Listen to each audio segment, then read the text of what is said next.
Presented by allaccessretail.com. Welcome to Conversations on Retail.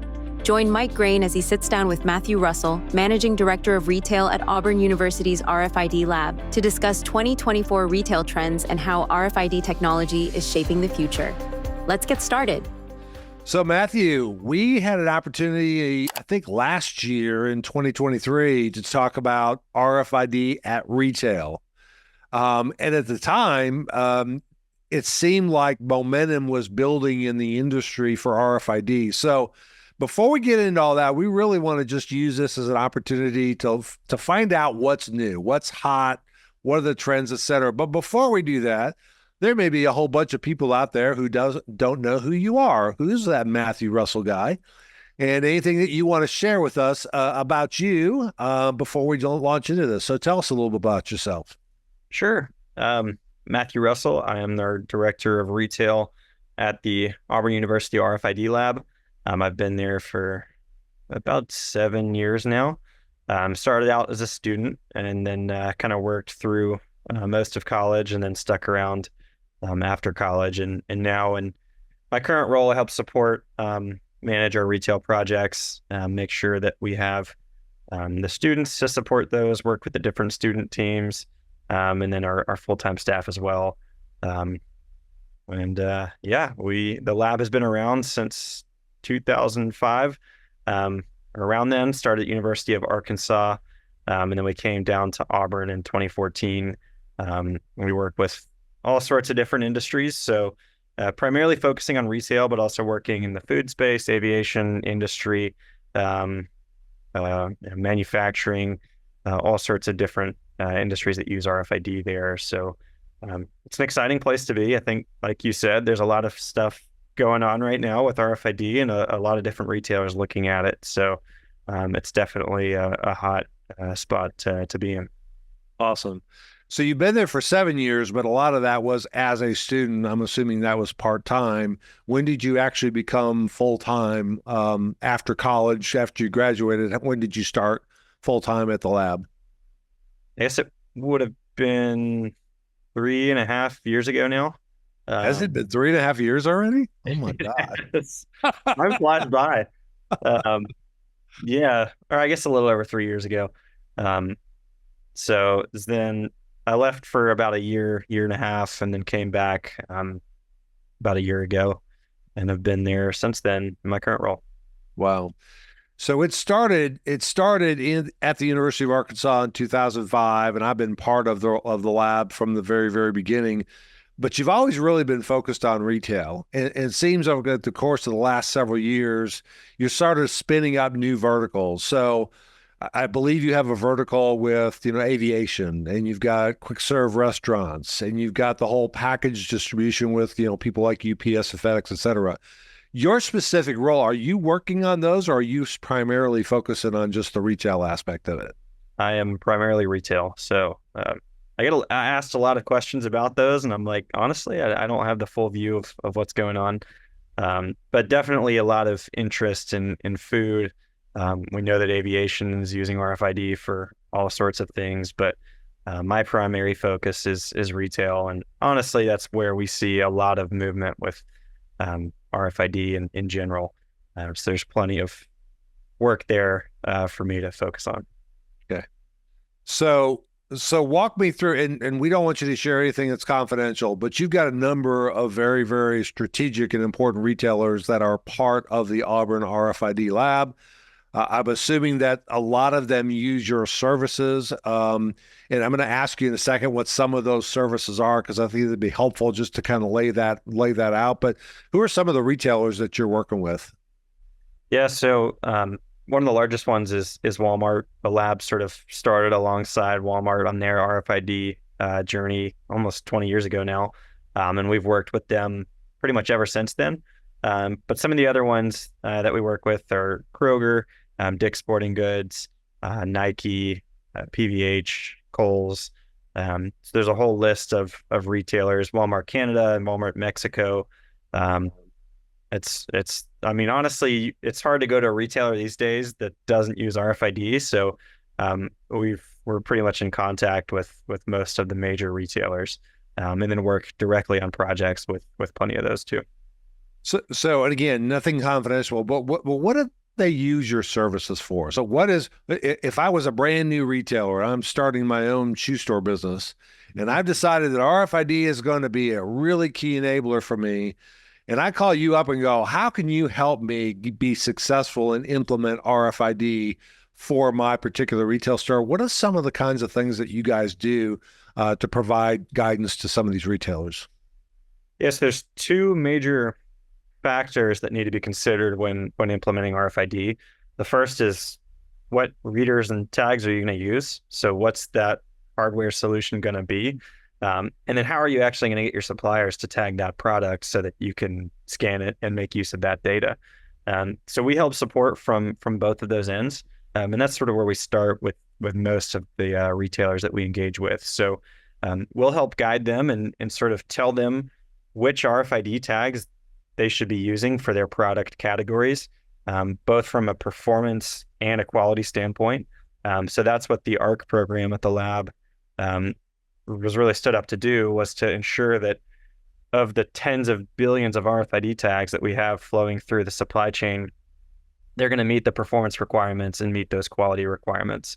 And then the other part of that is, once we give them guidance on the RFID tags, they've chosen their reader or their hardware solution for those, we need to actually make sure that their suppliers can execute on tagging that product. And that's really one of the biggest challenges. And, you ask any retailer that's doing this now, and they'll say it's a constant battle to ensure that their suppliers are tagging that product and tagging it correctly. So we have what's called the ALEC program at the lab. And that's a submission program where if I'm a retailer, I would ask my suppliers to submit their RFID solution to the ALEC program, and then we at the lab either approve that or we fail it and tell them, hey, maybe you didn't tag this in the right place, or maybe you didn't use the right kind of tag. And that's really, at the end of the day, it's to give the retailers confidence that their suppliers are executing correctly. And when that product gets to the store, that it's going to be able to scan with RFID, and they can use it to update their inventory. So those are some of the major ways that we help support RFID programs, but also help with some data reporting, tracking the saturation of suppliers, really guiding them, creating playbooks that are step-by-step guidelines for the suppliers to tag their product. So sometimes it can vary a little bit, but it's really, like I said, focusing on the inlays and focusing on supplier compliance, and how we can do that the best way possible. Got it. And so this the ARC process that you just talked about, from the outside, a tag is a tag is a tag is a tag. Why do I need all of these various tags and specs, et cetera? Can't I just put an RFID tag on anything and make it work, or is it more complicated than that? I wish it was that easy. It is more complicated than that. There's a lot of physics challenges with radio frequencies in general. And from a product or a packaging standpoint, things like metal, foil, liquid-based, water-based liquids, those can all interfere with RFID or with RF waves. And those can impact the reads that we would get when scanning. And there's going to be different types of inlays that respond differently to products and methods of merchandising. And so at the lab, that's part of what we do, is look at product groupings, look at their dielectric properties of the materials in that product, consider how it's going to be merchandised, how do they display that in store. And taking all that into consideration, we create what's called a spec.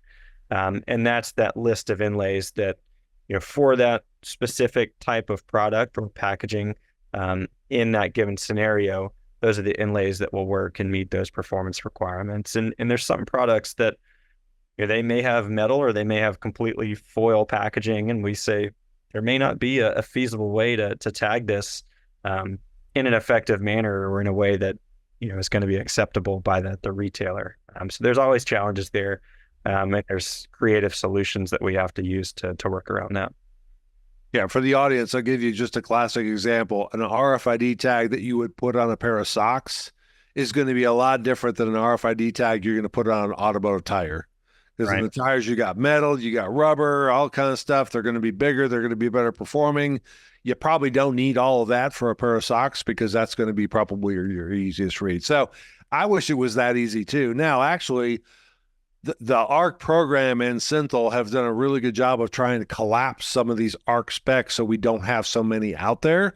I think that's probably subtle to most people, but I think that will help simplify.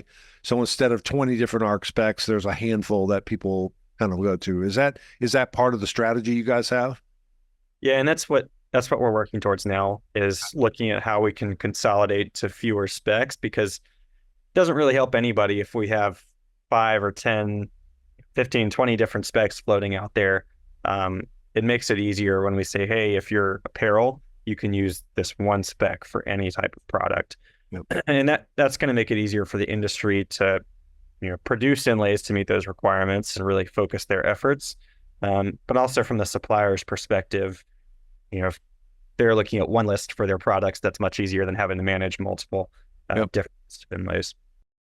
Wiliot's visibility platform connects the digital and physical worlds using IoT pixels, battery-free smart tags that push data to the cloud in real time without human intervention. Their mission is to make every single thing an agent of change, enabling ambient IoT by adding intelligence and automation to food, apparel, packaging, pharmaceuticals, and other products. Learn more at Wiliot.com. So let's switch over to business cases a little bit. I think the business cases and some of the tech options to read it will go together. But just for background, 2005, when the lab started, the whole idea was put a tag on a case or a pallet at a manufacturing plant and see it track through the supply chain all the way to the store. And I think what we all realize is, yeah, that technically worked, but we already had pretty good solutions that did that anyway at the case level.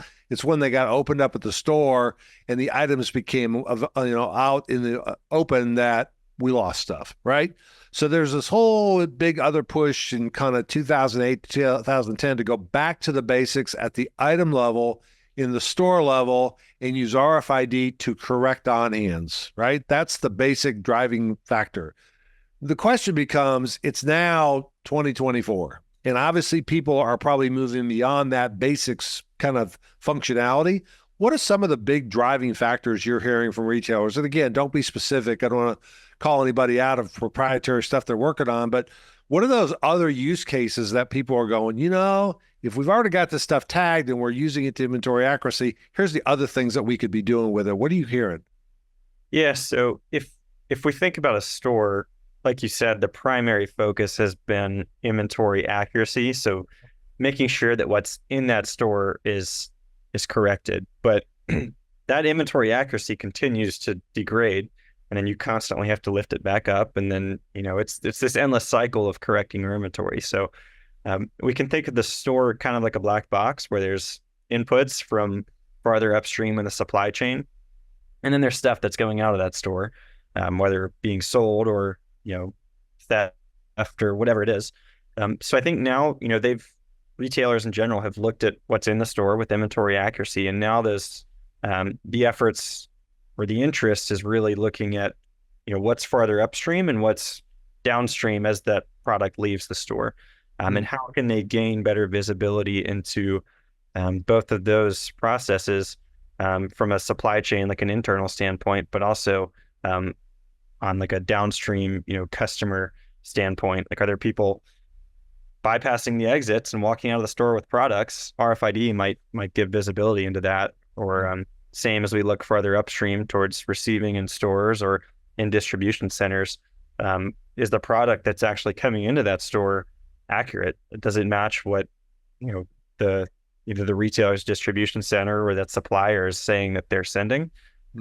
That's where a lot of the focus is now, and I think that makes sense because there's a clear business value in that, where if you're not receiving what you're expecting, you're having to deal with the impact of that. Or if someone is taking product out of your store and they're not paying for it, you're having to deal with the financial implications of that. So I think those are two big areas. And then there's additional use cases that we see RFID having the possibility to be leveraged for, like maybe expiration management or location positioning in stores with some different infrastructure outside of just handheld readers. So there's some like that may not be the primary business driver to implement RFID, but maybe an add-on or a bonus if you already have RFID tags in store. So there's a lot. I think retailers are looking at a lot, but there's a few clear ones that sort of we see across the board. So restating that, I'm going to use RFID and probably a handheld to once a week or once a month or whatever the frequency is. Handheld scan everything to correct my inventory. The obvious question is, well, why do I have to correct my inventory? If I receive everything I paid for and everything gets paid for that leaves the store, I should never have to correct any inventory. But the reality is, what we're doing is using RFID to figure out, why is my PI degrading, right? And let's just talk through that. I'm assuming that requires a different set of infrastructure from a retailer. Because if I can wand the back room and wand the sales floor, that's easy. If I want to have a real-time read of everything I'm receiving and a real-time read of everything that's leaving, I'm assuming fixed infrastructure is starting to become popular within the industry. Is that a fair assessment? That is a fair assessment. We get asked about fixed infrastructure all the time. Yep. Where it's like, how do we use this? If not throughout the whole store, just at some points that might make sense, like at exits or at receiving. And Yep. And I think you're definitely right. That's where a lot of the interest is, because we want to correct inventory, but really we want to get to the root cause of why that inventory is bad and solve the problem, not just put a Band-Aid over it. Got it. So did the retailers that made investment in a handheld solution are now moving to more of a fixed infrastructure? I call it control points. What did I receive? What transitioned to the sales floor? What left the store, whether it got paid for or not, either through a customer exit or through a buy online, pick up in store or whatever. But I know stuff is in the box, and I know if it's in the back room or sales floor. Is that the kind of infrastructure that we use to do that? And if so, do the handhelds then do the wands then go away, or do we use them for other purposes inside the box? I think the fixed infrastructure, like the control points, probably are the way to do that. Yep.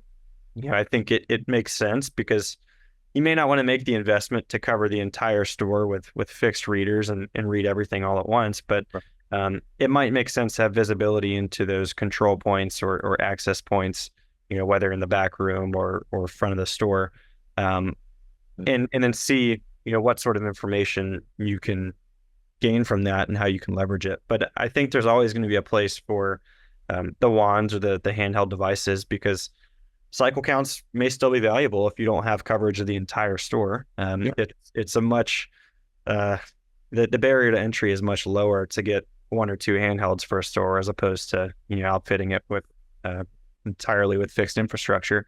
Yep. And there's other ways that we can use handhelds too, like using the finder function to locate inventory, So it I think it's a combination of different technologies or different forms of the same technology there that will drive the true business value